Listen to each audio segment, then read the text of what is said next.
Hello বন্ধুরা, আজকে আমি বানাতে চলেছি বিনা ওভেন ছাড়া গ্যাসে আমি আজকে কেক বানাবো। তো প্রথমে দুটো ডিম লাগবে, ডিমগুলো দেখো ফাটিয়ে নিলাম। এবার এটাকে এইভাবে মিক্স করতে হবে।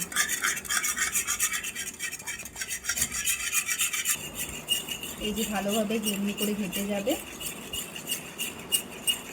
এক বাটি চিনি আছে, এই যে ডাস্ট করে নিয়েছি, এই চিনিটা দিয়ে ঘাটতে হবে।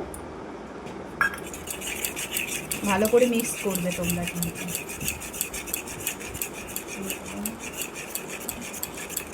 এই যে তেল আছে, এটা সাদা তেল, সাদা তেলটা আমি দিয়ে দিলাম হাফ বাটি মতন। এটাও ভালো করে মিক্স করবে। এই দেখো এক বাটি ময়দা দিয়ে দিচ্ছি।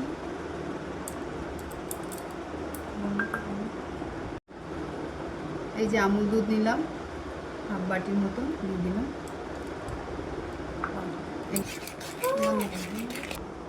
এই যে কাঁচা দুধ আছে, এটা ঢেলে দিচ্ছি।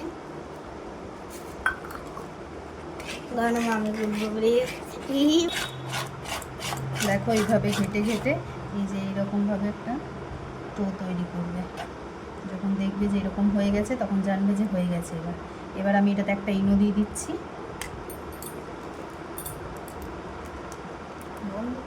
ইনো দিয়ে দিলাম।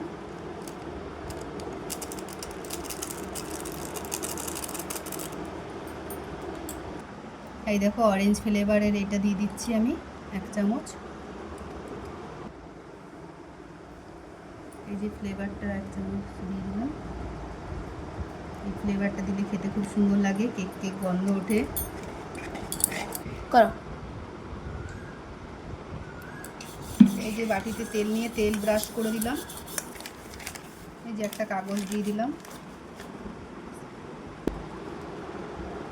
এবার এটা ঢেলে নিচ্ছি। বলো। চেরি ফল নিয়ে নিয়েছি, এই যে কাজু নিয়েছি, কিশমিশ নিয়ে এবার কেকটাকে ডেকোরেশন করে দিচ্ছি। এই দেখো এইভাবে ডেকোরেশন করে দিয়েছি। এবার আমি গরম কড়াইয়ে নুন দিয়ে দেবো, চাপিয়ে দিচ্ছি, তোমাদেরকে দেখাচ্ছি। দেখো কড়াই গরম করে নিয়েছি, এবার আমি 1 প্যাকেট নুন ঢেলে দিচ্ছি। এই দেখো 1 প্যাকেট নুন দিয়ে দিচ্ছি। তোমরা নুনের বদলে বালিও দিতে পারো, তো আমার ভালো বালি নেই বলে আমি নুন দিয়ে দিলাম। নুনটা গরম হয়ে গেলে এবার আমি কেকটা উপরে চাপিয়ে দিচ্ছি। এখন নুনটা গরম হয়ে গেছে, এবার আমি কেকের বাটিটা চাপিয়ে দিলাম। এবার আমি ঢাকা দিয়ে দিচ্ছি। এই দেখো ঢাকা দিয়ে দিলাম। এবার এইভাবে কিছুক্ষণ রেখে দেবো, আধ ঘন্টার মতন। দেখো কেকটা আমার হয়ে গেছে। দেখো এই যে ঢুকিয়ে দেখছি, একটুখানিও লেগে নেই চামচে, তার মানে আমার কেক রেডি।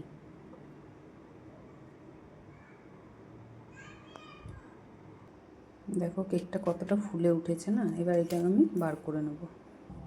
এতটাই ফুলেছে যে আমার ডেকোরেশন যে করা ছিল কিশমিশ চেরি ফল দিয়ে, সেই ডেকোরেশন সব ভেতরে ঢুকে গেছে।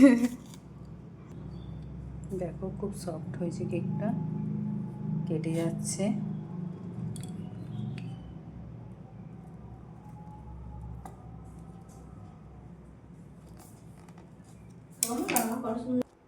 এই দেখো কেকটা রেডি। আজকের রেসিপি এই পর্যন্তই। আরও নতুন নতুন ভিডিও নিয়ে চলে আসবো তোমাদের সাথে। বাই।